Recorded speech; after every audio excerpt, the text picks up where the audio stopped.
Manager here with my colleague Carl Rosa, who did this for 18 years. So it's a wealth of information and wisdom on the topic here. So just looking at what we're going to be covering today is first, I just want to quickly ground us in what is Main Street Management and the 4 points, just to kind of reacclimate ourselves. And then we'll get into the day in a life, breaking down activities and what types of activities are included in that work. And then who's really the best candidate? Who's needed to do this work successfully? We'll talk a little bit about the costs of running a program and also the return, and then we'll have some time for discussion. So with that, let's get into it. And then feel free to type in questions as we go. We'll probably hold them till the end, but type them in as they pop in your head. All right. So oftentimes when we think about the main streets, the downtowns that we love, the things that often come to mind are great businesses, great restaurants. Usually it's walkable. There's some nice shade, green space. There's a sense of place. There's a vibrancy about it. There's art. There's music. It's kind of a full, senses are engaged in really great downtowns. And the thing is that these great downtowns don't happen overnight and they don't happen organically. It really requires a concentrated effort to cultivate those qualities. And so we have a methodology, an economic development strategy called Main Street Management. And Main Street Management has a framework that we can use to think of how we cultivate these great qualities. And so it's called the 4 point approach. And the 4 point approach, as you can see on the diagram, is economic vitality, design, promotion, and organization. And essentially, what this 4 point approach tells us is that we need to be doing activities in all four of these areas to really create that downtown that everyone knows and loves and travels to, wants to live there, wants to visit there. And like I said, there needs to be a coordinated effort. And so that typically looks like a Main Street manager. And so now we are going to break down each of these 4 points to talk a little bit more about what are we actually talking about? What are the activities that we're talking about? So with that, Carl, economic vitality, can you tell us Mhm. a little bit of what this is? And as a Main Street manager, what are you doing in this space? Sure. Well, good afternoon, everyone.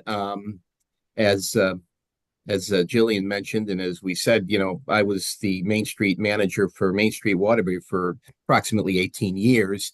And so, in that role, I was basically, managing and administering the 4 points of the Main Street process to our downtown. And one of the key points that I worked on was economic vitality. So my role in that, along with our crew of volunteers, was to first off deal with a lot of interaction between the businesses and merchants on Main Street and the property owners and building owners. So I had to, and we maintained a list of all the available commercial spaces that were existed in our downtown, the buildings, who owned them. My role as the Main Street manager was to be on a first name basis, basically with all of our merchants and businesses on Main Street, and be ready in case I received an email or a call about any prospective business that wanted to locate into our downtown. So a lot of the administrative aspects of the economic vitality point would be to kind of manage what you have to work with as far as spaces. Also promoting your businesses on Main Street and maintaining your business listings so you know what you have to work with. And it helps to establish a wish list, which we worked on a lot of businesses you'd like to see locate into your downtown or your Main Street. So the Main Street manager gets actively involved in all those aspects.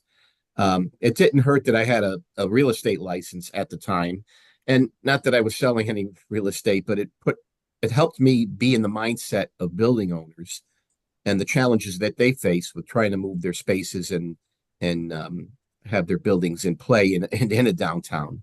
So I found that to be very useful. It's not a prerequisite, but in my case, it helped out quite a bit understanding it. A lot of my role was also to keep the market data for the downtown area. Things like new jobs created, jobs lost, property transactions, um, new businesses in, businesses that might not necessarily have closed, but moved out of the downtown. And just track all that data and share that with our economic development folks in town, the mayor's office, and all the folks that would need that kind of information. So, myself and our volunteers, we maintained that information and kept it updated on a consistent and regular basis. And basically, we felt our organization and myself as a champion for all things downtown and the liaison between, our economic development folks and the mayor's office and the stakeholders and the property owners and the businesses and residents of the community.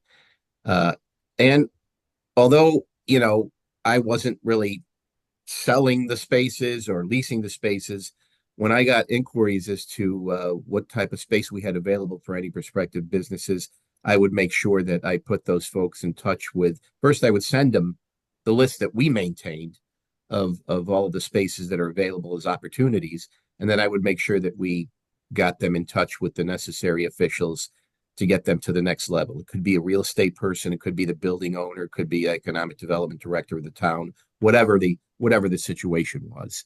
So key role interfacing with your businesses on Main Street, your property owners, being that liaison between the municipal officials and the stakeholders and investors, and tying all those loose ends together is the key responsibilities in the economic vitality area of a Main Street program.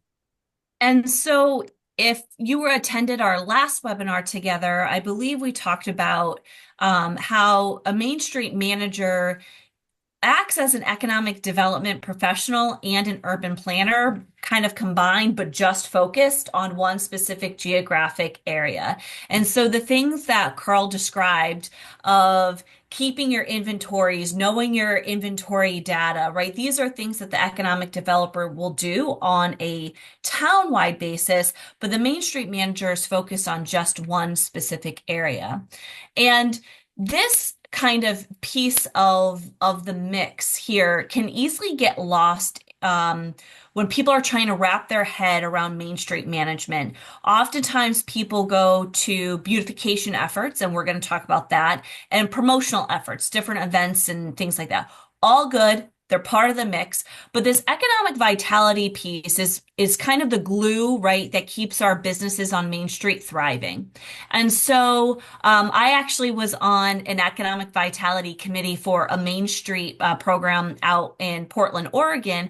And stuff that we did for economic vitality was we hosted workshops for business owners. So that's a type of activity that a Main Street manager could do, is put on workshops, create strong partnerships with entrepreneurial support organizations like the SBDCs, the SCORES, to give advice to business owners on the street, if you will.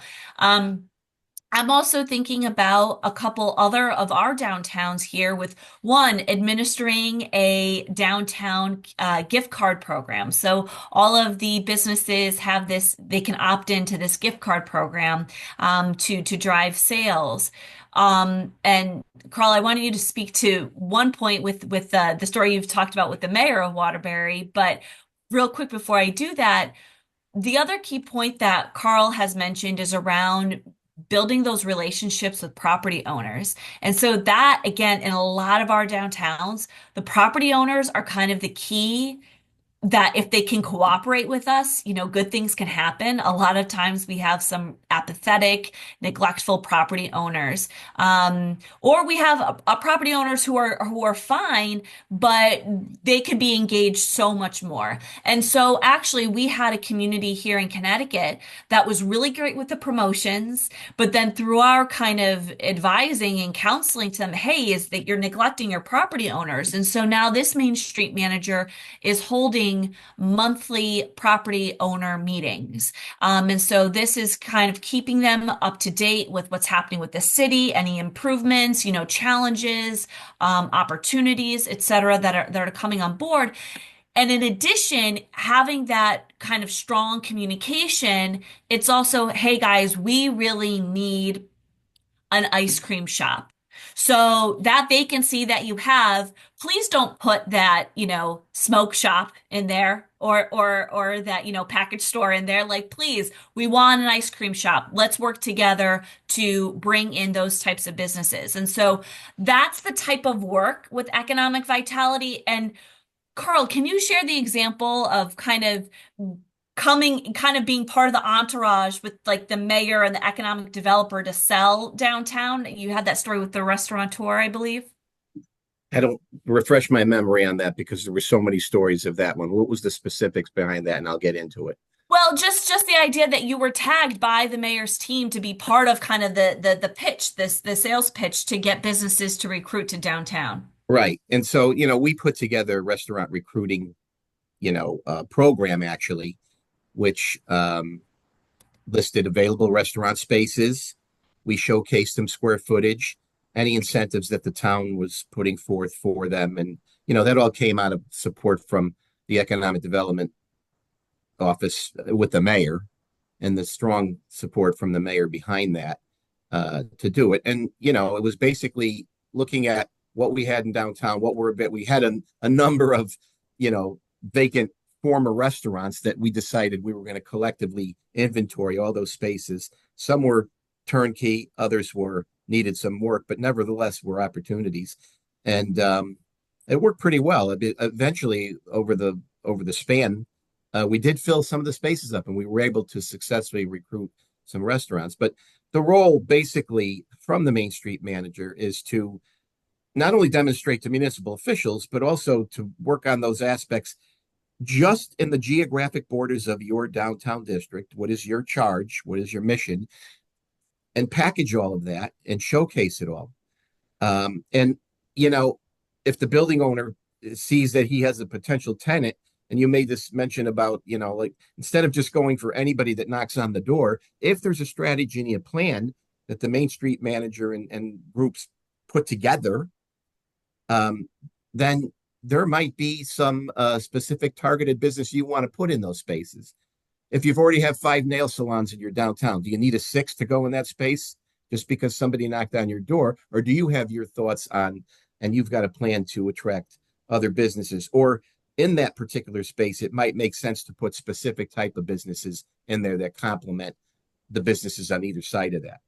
And that only comes with maintaining your inventory, your business listing, understanding who you have, and having a game plan for the types of businesses you want to attract into your district. But this is a role of a Main Street manager to tie all those aspects together. I wanted to add 2 more points to our conversation here about this particular Main Street point. Historic preservation weighs heavily into this conversation as well. A lot of our buildings in our downtowns and main streets have some historic significance to them. They may be on the National Registry, and your community may consider them to be historic. As such, they may have an opportunity to be, converted, redeveloped into mixed use or whatever the model is, and then as such may be eligible for some kind of incentive tax credits, historic tax credits, and funding. So those are also aspects that a Main Street manager would get involved in. And so we're always getting asked, what are the incentives?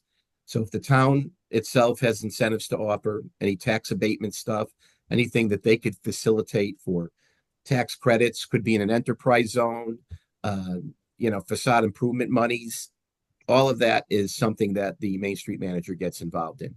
Mhm. Let's move on to the next point, which is design. So design, think it's everything that your eye can see. So there's a lot of things to see in a downtown. So Carl, what are some of the activities that a Main Street manager does? So obviously in the design area, it's the physical characteristics of your Main Street, your downtown, and maintaining a clean, safe, and friendly environment. So a lot of the projects and programs that are being administered kind of revolve around that. And you're wanting your sidewalks to be cleaned. You're concerned with encouraging your merchants to have good window displays.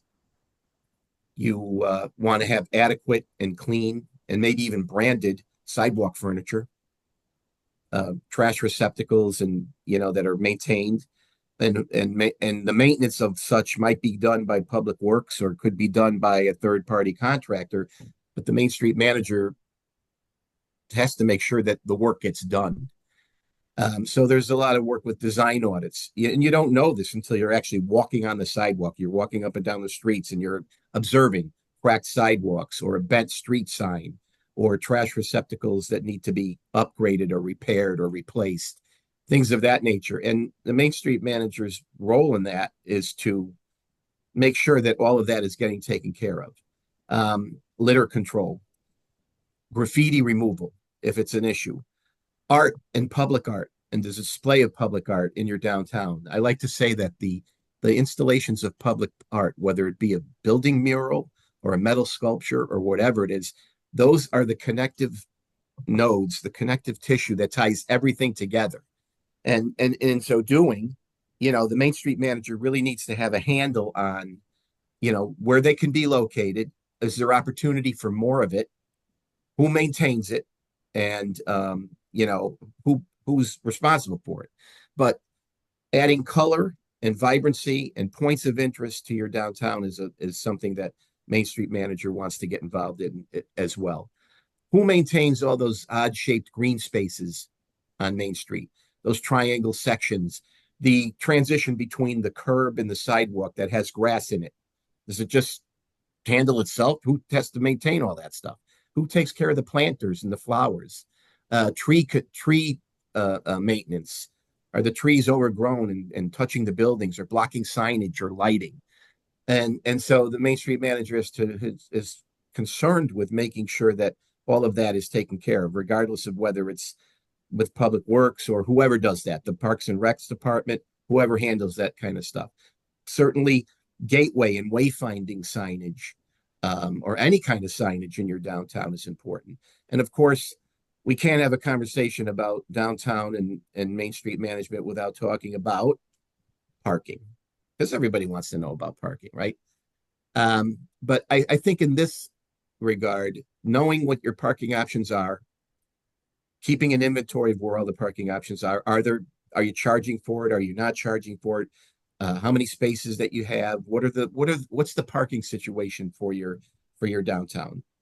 I can't tell you how many calls I would get throughout the week about, the parking meter didn't work, or, I got a ticket, and I thought I was parked legally, or, who do I call? And all of that. That happens on a regular basis. And although you might have a parking authority and whoever's handling the parking in your downtown, invariably the Main Street manager is going to get a call on it and get involved with it.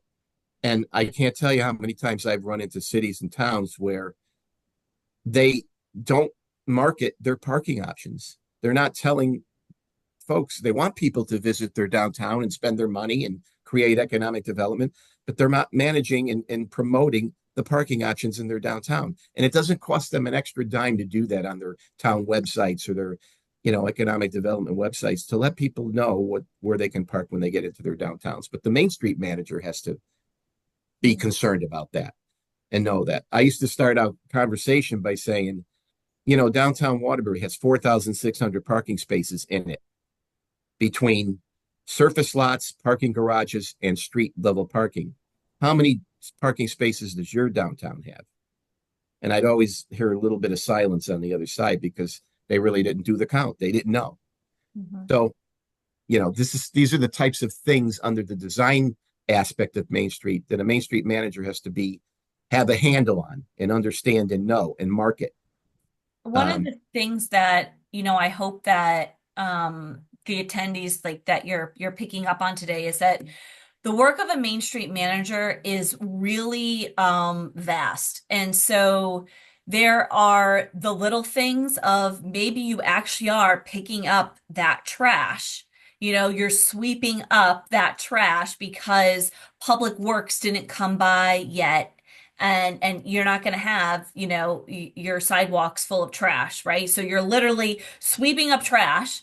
And then the next day, in a few hours, maybe on that day, you're in a strategic planning meeting on what you're going to do with, your lighting downtown.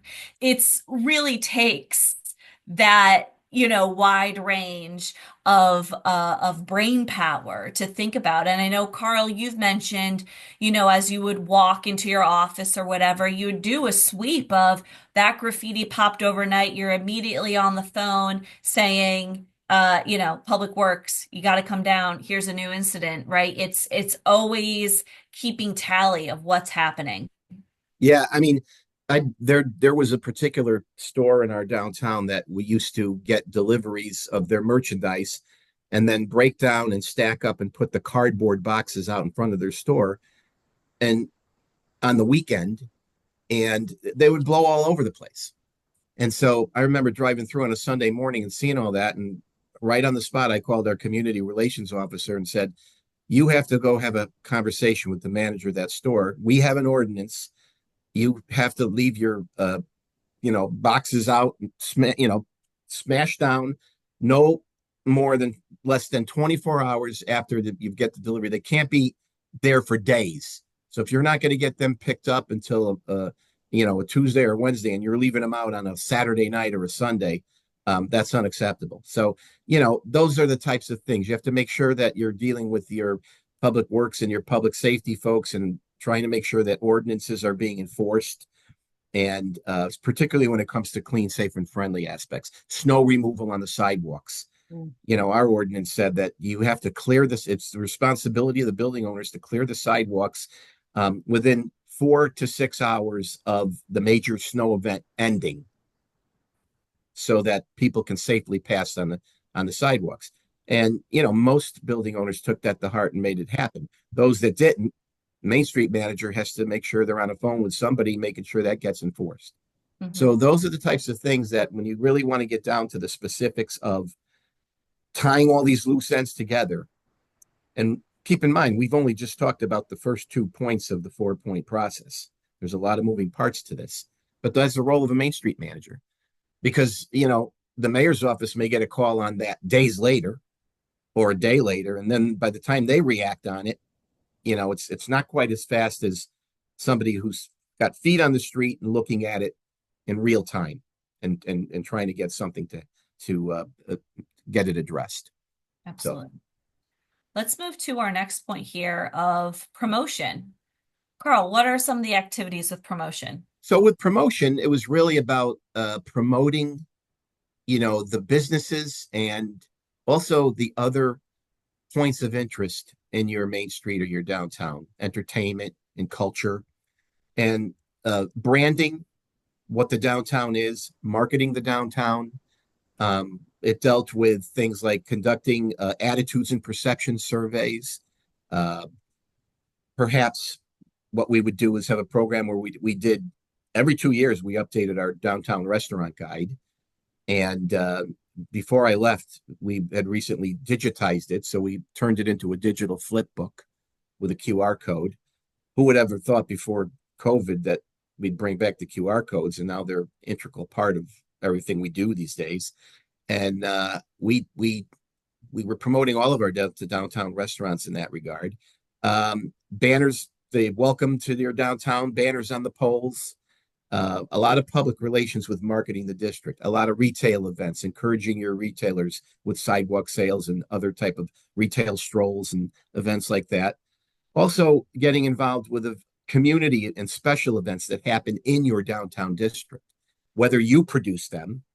And I know our Main Street program produced multiple fundraising events that were held in our downtown, and other special events.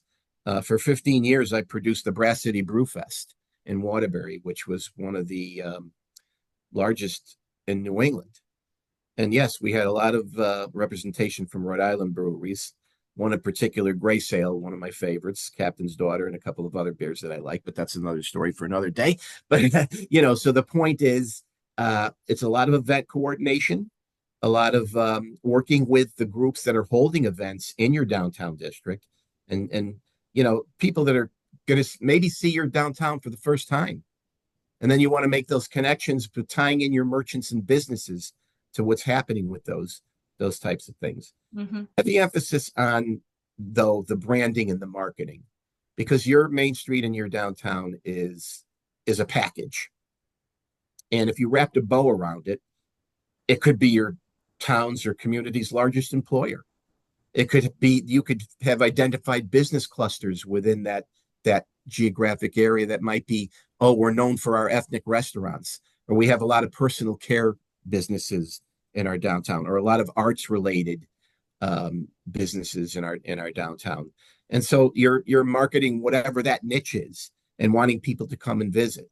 So your promotion activities are involved with both promoting the district, promoting the events that happen in the district, also promoting your organization for the work you're doing in the district, and promoting the retail and merchants.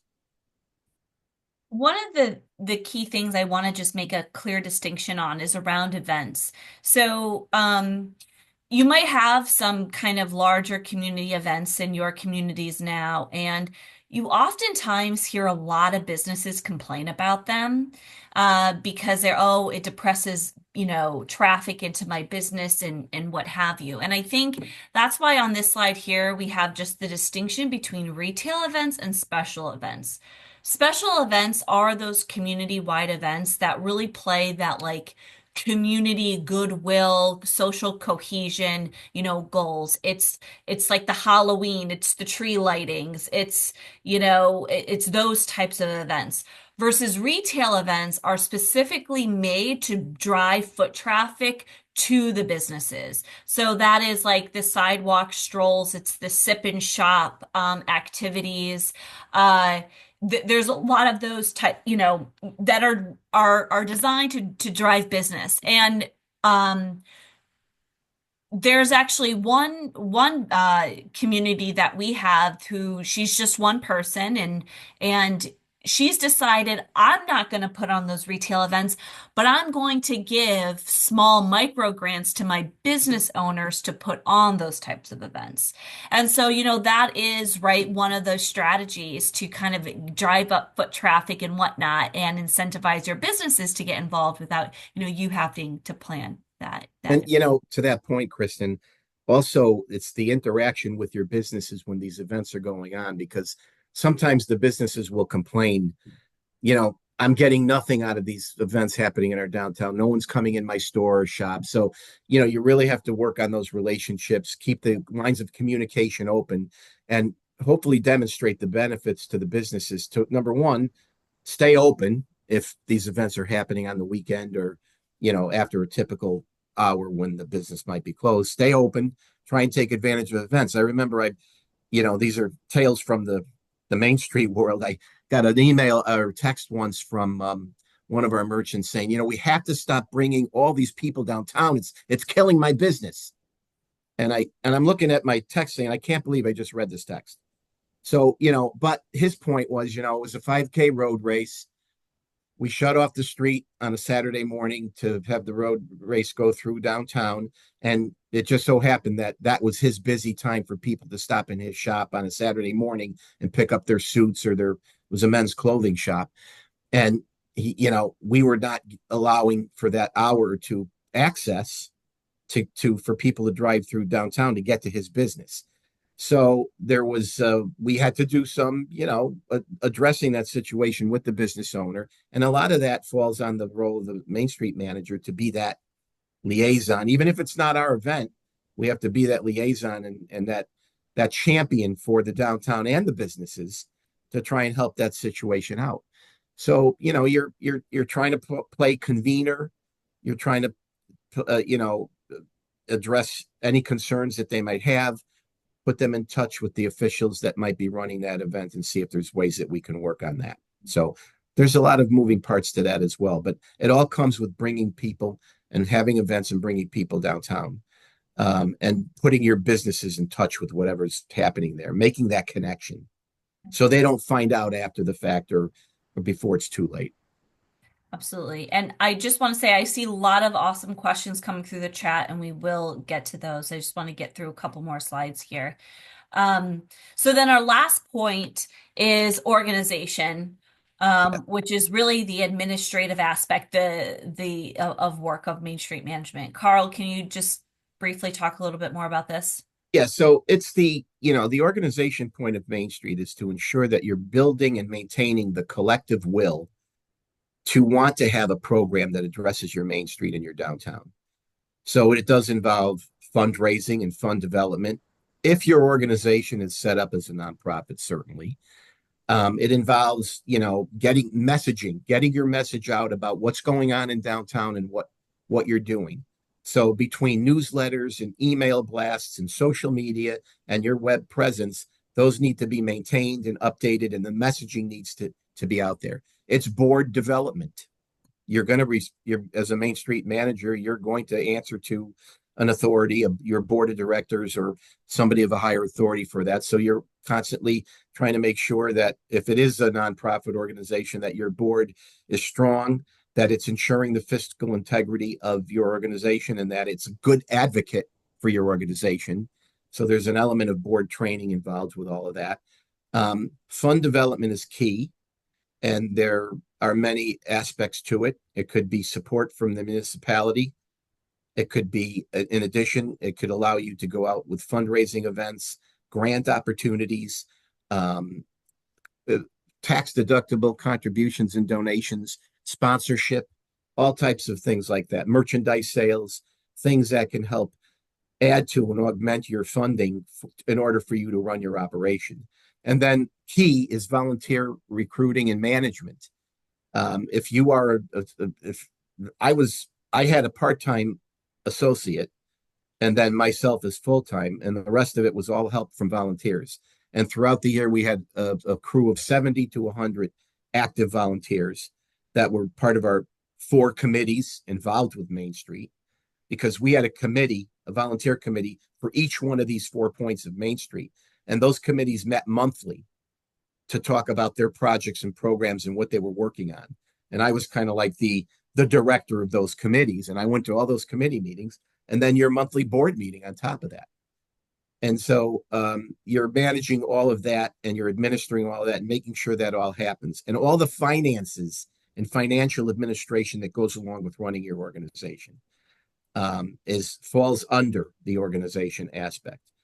So now you can see how these 4 points and the role that the Main Street manager plays, it's integral. There's a lot of moving parts to it. They all connect. I mean, believe me, and Kristen's heard me say this a lot of times. There were days where I thought I was drinking from the fire hose. You've got a million things going on throughout the day, and you're just everything's a priority, which it is, and you're trying to address all these things. There were other days where you were just focused on events, an event coordination, or working with businesses that were considering moving into your downtown. So overall, with these 4 points, you never knew from day to day, what was going to come your way. You'd go in with a game plan. Most times you were able to execute that game plan on a daily basis, but there was always curveballs thrown in there throughout, and you just had to be ready to react.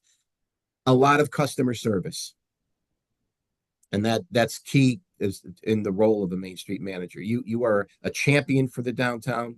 You're a champion for the Main Street process and for your businesses and building owners in downtown. And so with that in mind, that's your focus in your role. You're not concerned about the town at large as much in the city at large as you are about the geographic area that falls in your purview, your Main Street program. And Carl, that's great that you also hit on a couple of the questions that came through the chat of how big your team was. So it was one and a half full-time folks. So you had you full-time, then a half-time person, and And then you, Kristen, yeah. just to cut you off for a second though, when I was Main Street Waterbury falling under the Connecticut Main Street Center, Connecticut Main Street was constantly like nagging me to get more people on my staff, and I couldn't afford it. I didn't have the funds to do that, but they were constantly saying, you need more people on your staff. You need more people. So they were the role that Connecticut Main Street Center played was excellent in that regard, because then I would go back to my board and say, listen, we're ministering our program properly. We're covering all the 4 points, but our Connecticut Main Street keeps telling us we need to get more people in order to get us to the next level. We need to get more people on staff, and we weren't able to get there. But I'm proud to say that we had achieved national accreditation. Still to this day, even if I'm not there, that they're still in existence for 20 straight years. They've never not had nationally accredited program for that. So it matters, and it's It there's a lot to it. Yeah, no, there's a lot to it, and I wanted there's a question around, volunteers, Mm. and you had mentioned that each of these 4 points can have a committee that's designated to that, and each of those committees has a chair that makes up that executive group that works with the Main Street manager. But Yes, yeah, and I wanted to say, and then even from there, there can even be more subcommittees, right? Promotion is working on all events, but then you have the one subcommittee of volunteers that's just the day of, setting up, bringing stuff down and that kind of yeah, a thing. yeah, But I wanted to say too, just the question is like that cross sector. There's a question to regards of who should be on these committees, and it's absolutely a cross sector, cross functional makeup of volunteers. And just to say, Jillian, I can send you a document that we have of kind of suggestions on what types of people should be volunteers or could make up these committees. and to add to that, for your board of directors, you would want your stakeholders represented.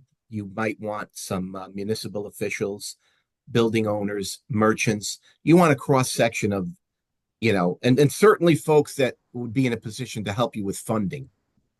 You want bank representation, a legal person, a typical nonprofit board, but as it adapts and relates to downtown and your main street.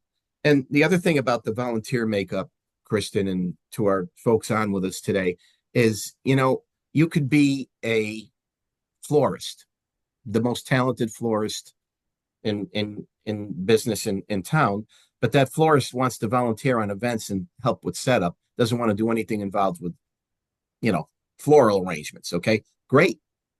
Or the you know somebody that's a great marketing person or has does websites but wants to get involved with counting parking spaces, something that's just, I want to help out but I don't want to, that's fine.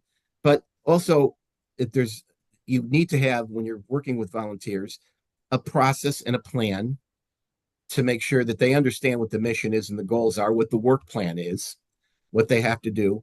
And you're kind of like orchestrating all of that. You're training. There is some element of training involved. But what we do is not drudgery. It's fun for the most part. It could be fun, and it's a type of topic where if it's done correctly, everybody wins. All right. So it doesn't necessarily have to be a political thing. From the politics side, no municipal leader, no mayor, no first selectman is running on a platform of I do not want to see our downtown revitalized. Nobody runs on that. Okay. So this process, it could be a really good thing that right, a rising tide lifts all ships. This is what this is all about. One other point I want to make about volunteers, and what I did and what I stress constantly, is track your volunteer hours. And that's what a Main Street manager should do. They have value. Mhm. And if you put a value on, the average volunteer hour in the United States is worth about $33 an hour. That's by a publication called Independent Sector, where they go state by state in the U.S. And I think in Connecticut, the average volunteer hour is worth about $27, something like that. Mhm. Okay. It may have changed, but it's updated annually. So when you track those volunteer hours, you can demonstrate, particularly when you're needing leverage to go after grants and other funding sources, you could leverage your volunteer hour support for your program and for your downtown with other things. You could go back to your municipality and say, hey, look, we did, and last year we had 600 volunteer hours. Yeah. These are people within the community that rolled up their sleeves and contributed to our downtown for the betterment of our downtown. So that's very important in that regard. And that's what the Main Street manager does. Yeah. Thanks, Carl. We have, again, more great questions in here, and I want to make sure I get to them. So I just want to go through some of the next bits of this presentation just to continue to ground all of this work. So, who is this type of person that should be doing this? So, first, if they have some knowledge or experience in real estate, as what Carl had said, he went out and got his license, so that he understood that aspect of real estate. People have experience in historic preservation that could be really important if your downtown is made up of a lot of historic buildings that need a lot of work, or a lot of facade improvements, right? Person who understands marketing, volunteer management, as we just talked about, fundraising is critically important, event planning, or just general entrepreneurship, small business, understanding of how things work. They will have to do a lot of convening. I mean, that's really at the heart of what a Main Street manager does, is that you convene people from all sectors, walks of life. We always use the term, the downtown is the living room for everyone, right? So being able to negotiate, to understand different stakeholders' agendas, to find that middle ground, to do that conflict, management, to kind of find that third road to get the agendas across. Carl mentioned, politics. Sometimes administrations do come in and it does get political, and it, depending on your climate, it's going to take that really kind of special skilled person to navigate those waters. Someone excellent communication skills. Carl said it. It's customer service, right? And so being able to write well, speak well, public speaking is an often thing, whether it's right to that big group like the Rotary Club or what have you, or if it's just one-on-one talking to that business owner, maybe de-escalating a business owner because they're really upset about that constructions that's taking too long and it's hurting their business, right? Being able to work with them. And then, generally being outgoing, energetic, definitely well organized and imaginative. If anyone is considering, this position and they want to sit behind their desks and be a administrator, this is not the role for them. They need to love people, love being out there, and have a love for their main street. You got to get a good pair of sneakers on and you're walking the streets. Carl, did I miss anything? You got it all, actually. That is very true. Even I like to use the term, even those cave people, cave people, citizens against virtually everything. You deal with them. They're in every town across America, but we love them. And sometimes they have some good suggestions and conversation for you. They're part of it as well. You just have to be, you are the champion for Yeah. for downtown and your main street. Yeah. And again, I just want to really underscore the line of you're that champion and you are out and about. And I like to say sometimes, Carl, I don't know how you feel about this, but you need to be like nosy, but in the best way possible. You really want to have those relationships with your business owners. Understand, hey, are they in some troubling times? You want to be ahead of that so that maybe you can be preemptive with resources to them to Mhm. help them out. Or hey, you're getting whiffs of they're going to retire and what are they going to do with their business? What's the succession plan? All of that stuff is that you only will find it out when you are proactive in developing those relationships, not just going out to them, hey, we're having, a fundraiser you want to sponsor, or hitting them up for money in some type of way, but being a proactive kind of synergistic relationship. Yeah, the last thing you want to do is like a business closing. You're the last to know about it. Nobody told me this guy was going to be closing in a month or whatever. So being proactive about really understanding the pulse of your downtown and what's going on. There's some forensics involved. You have to get involved a little bit and pry a little bit, but you don't.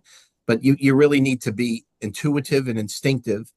If you catch wind of something, that space could very well be in play in another month or so, and you need to know that. So another prospective business may be interested in it. So instead of being reactive, it's a lot about being proactive. Absolutely.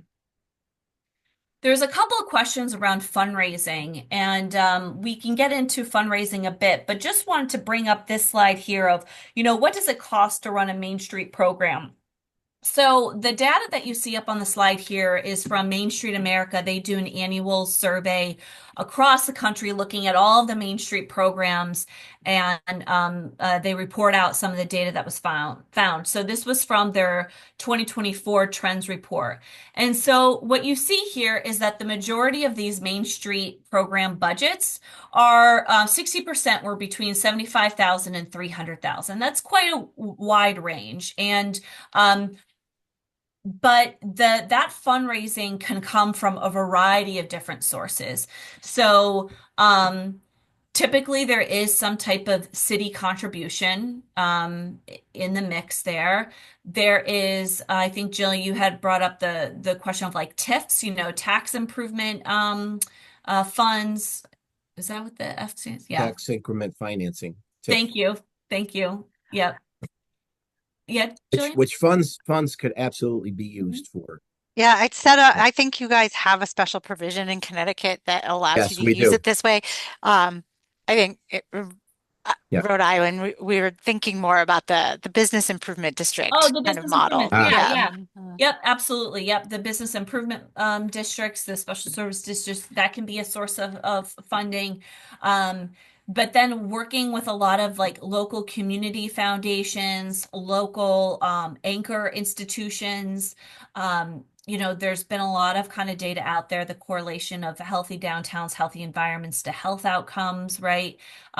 There's of course the events fundraising type of events, general grant writing, selling swag, merchandise, even doing some for fee services. For example, I mentioned the town that does a gift card program for their downtown businesses. Well, it's so wildly successful that businesses outside of the downtown want to be involved, and they decided they would allow it for a fee. So that's another fundraising arm for that downtown district of like, yeah, sure, you want to be part of our marketing, you want to be part as well, you have to pay into it, right? So there's a lot of different ways to look at fundraising for your downtown.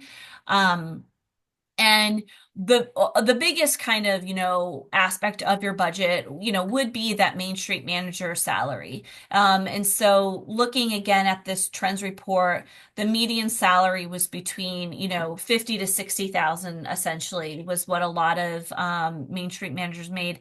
However, I will, note that a lot of Main Street programs are in the Midwest and South, so the cost of living might be a little bit lower. So I would just up that a little bit more for our, cost of living here in the Northeast.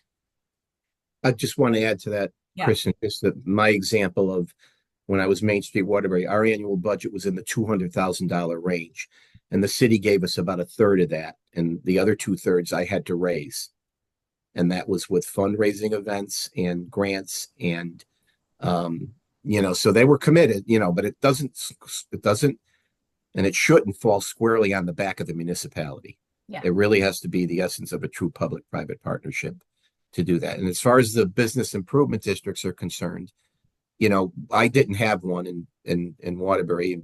I tried to get it put in on several occasions, but we just couldn't get it passed. But most of your major cities in the state of Connecticut have a business improvement district model as well, where the Main Street program can differs a little bit is we also get involved in the historic preservation aspects of it, and we could add an additional benefit, whereas a bid business improvement model is specifically on district maintenance and business recruiting and working on behalf of the building owners, property owners that pay into it.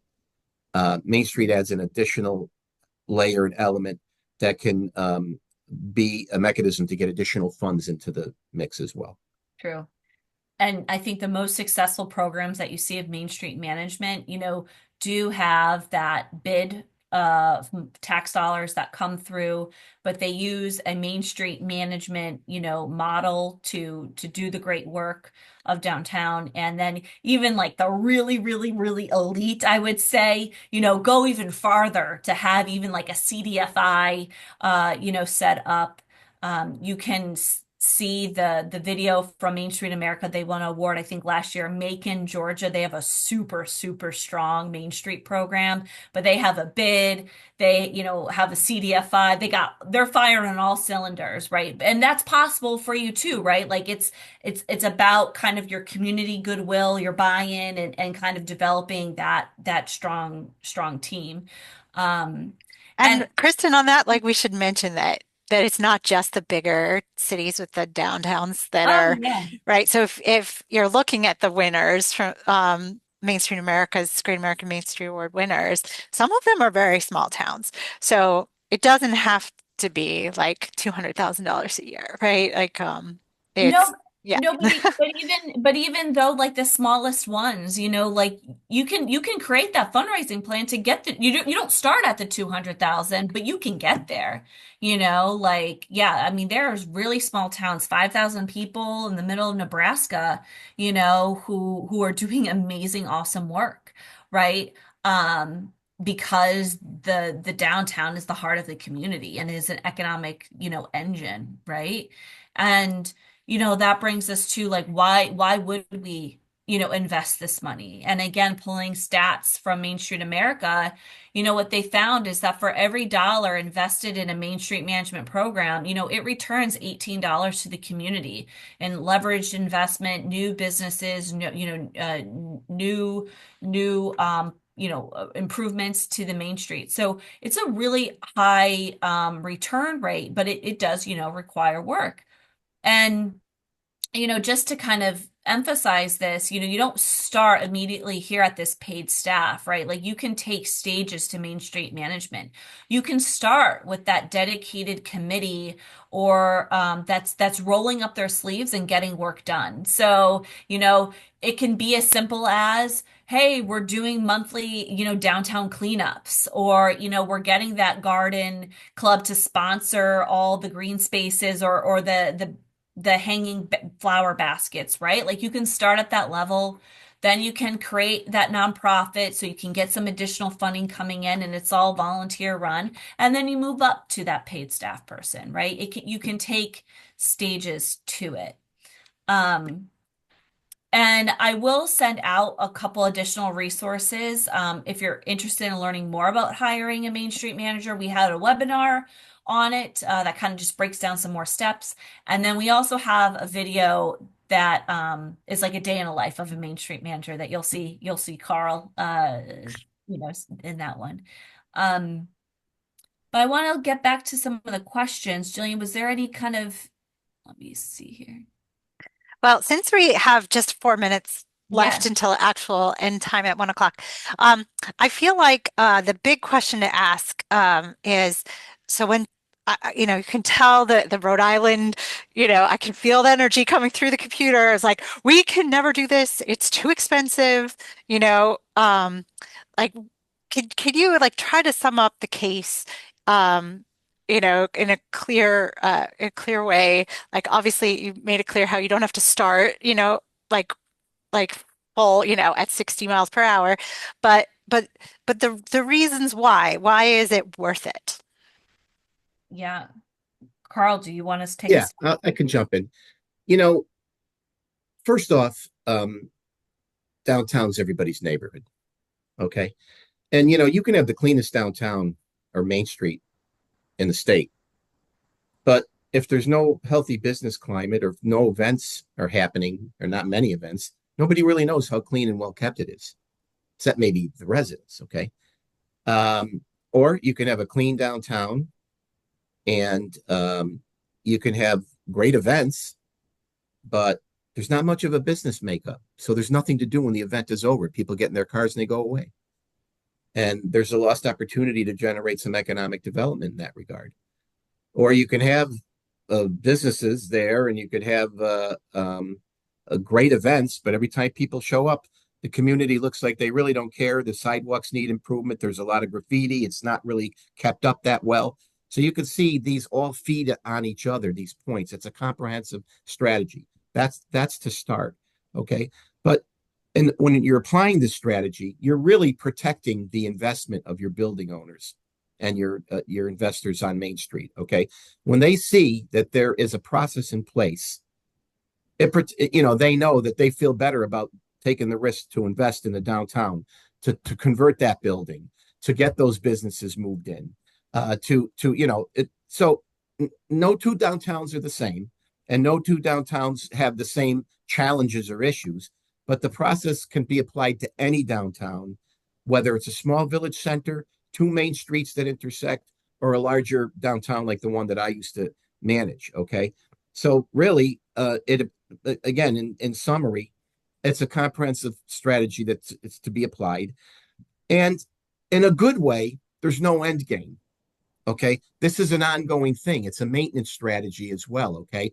When we're left to our own devices, eventually things are going to fall apart. They are. Okay. Everybody's in their lanes. The municipal folks are in their lanes. And the businesses, you want them to succeed, they're staying in their lane. And the property owners are trying to make sure that their investment is, they're making out on their investment. So they're trying to lease to anybody they can and what have you. So with a process in place, it kind of protects the investment. It demonstrates a commitment, Hmm. and you're going to be successful. And Carl, just to layer on to your point there, um, we see a lot of cities, right? They can get funding to do the beautiful sidewalk streetscape, and they're beautiful sidewalks. But then they're full of vacant businesses and just waiting for the businesses to come in there. And then those buildings could have been vacant for decades, and so they're in disrepair. And so a business couldn't even go in there, right? Because they need so much work. And exactly what Carl said, this is a protectment of your investment. If you're already putting in millions of dollars of infrastructure dollars into your downtown, but then do not have the maintenance strategy in place, it's really, what was the point? I mean, I don't mean to sound, crass about it, but like, it's an investment strategy. It's a way to protect your investment and to go into the future to really create that thriving, strong, resilient economy as well, one that can be more locally focused. And just one last point, because I know we're at time here. We talked about a lot of different activities. This was more to be inspirational about the types of work that can be done. But when you're first starting out, you need to create that strategic plan that tells the community, this is where we need to start first. This is our biggest challenge, and this is what we need to tackle first. So it is quite possible that in that strategic plan and in that work plan where you decide what you're actually going to do, you're only focused on one of those areas. Maybe you're just focused on, events. And that's just where you're focused to just get started. And then as things start to come out from there, then you can start diversifying the types of activities and work that you do. So it's definitely, you can take one bite at a time and pick and choose your own adventure to your main street. Well, thank you both so much for your presentation and all of this great information. Certainly a lot for us all to talk and think about. Um, because we're at time, I will stay on if other people want to stay on and chat um, or say anything. But I can. All of you who need to leave, we'll just leave you with a quick reminder that today's the last day to buy an early bird ticket for our annual Grow Smart Awards program, which will be on May 8th. And we're very excited that local journalist and musician Bill Bartholomew has done this incredible research presentation about place and social connection, which we also feel is really important right now. So love to have all of you join us for that. And then he will be the presenter at our next Main Street Roundtable, which I believe is May 20, 22nd, May 22nd, the Thursday at noon, at the regular scheduled time and place. So with that, I leave you all. Thank you so much. And yeah, have a great day. And I will stay on if anyone wants to chat, but I will stop the recording right now.